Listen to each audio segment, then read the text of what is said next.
Hey, Rich Basil here again. We've been obviously getting into Euro-nymphing more and more over the last couple of months, and I've had a few friends break their rods trying to land some big fish. I wanted to kind of show a quick little demo about some of the things we can do to try and help prevent that.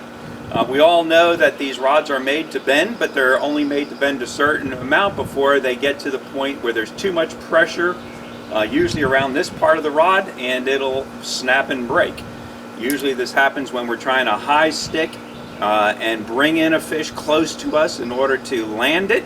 It doesn't happen with the 8, 10, 14-inch fish. The rods are usually strong enough to handle that, but you really never should go past about probably 60, 70 degrees with your rod. Most people kind of say up to 90 degrees, but trying to go a little bit less than that is probably smart. But let me show you some techniques that you can use to try and help prevent that, prevent your rod from breaking and ruining a trip.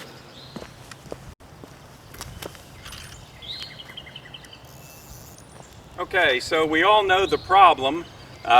We've got a nice big 22-inch brown trout on. We've been playing them for a while. They're on our reel. We've been very careful to avoid overstressing this fish. And what I see a lot of people do is they start trying to get close to the fish in order to land it with their net. So they take their net and they try and walk in close, and they start putting this tremendous bend in the rod, which then ends up breaking the rod as they try and get closer. With a small fish, you can drag the small fish to you. You can almost lift it out of the water and catch the fish in your net. It's not a big deal. With a big fish, big problem. You don't want to overstress the fish either, so you don't want to wear it out till it's totally exhausted and turning upside down, because then that fish may not survive. I've also had friends drag them up on the shore in order to catch the fish. Not good for the fish, of course, but we don't want to break our equipment in the process.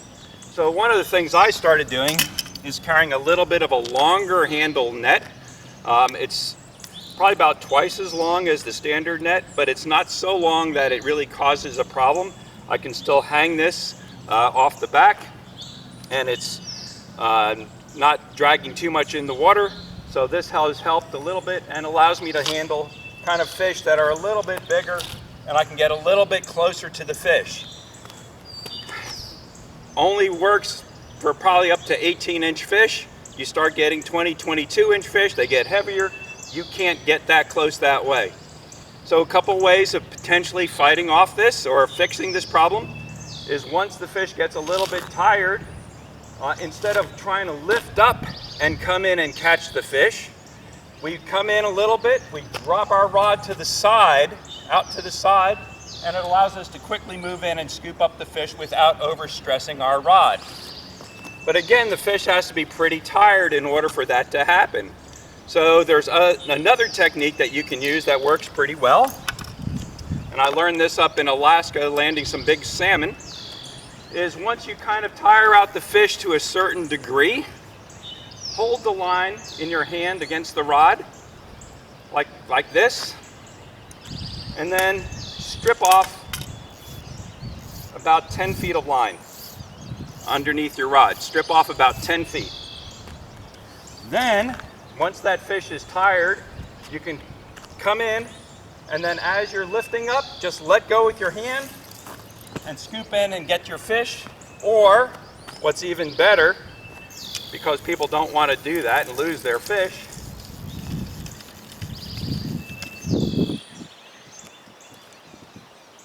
is to, let's clip this on here. I'm playing my fish, I'm playing my fish.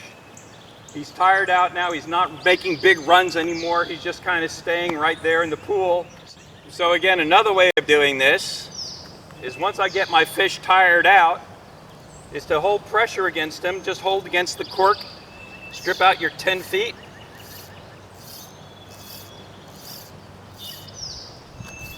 And then you're going to make a maneuver where you just lift your rod tip and let go and catch that line as it comes back to you. I tend to move my rod back behind me as I do this. It doesn't overstress the rod. And now I have my fish and I'm holding him. I can either put my rod down Or I can just walk in carefully, holding my fish, get my net,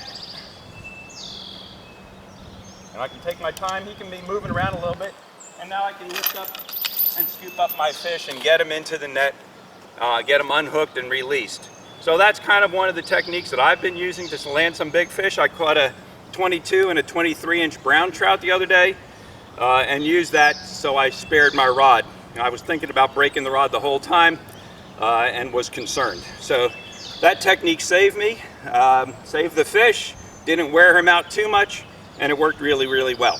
So give those things a try.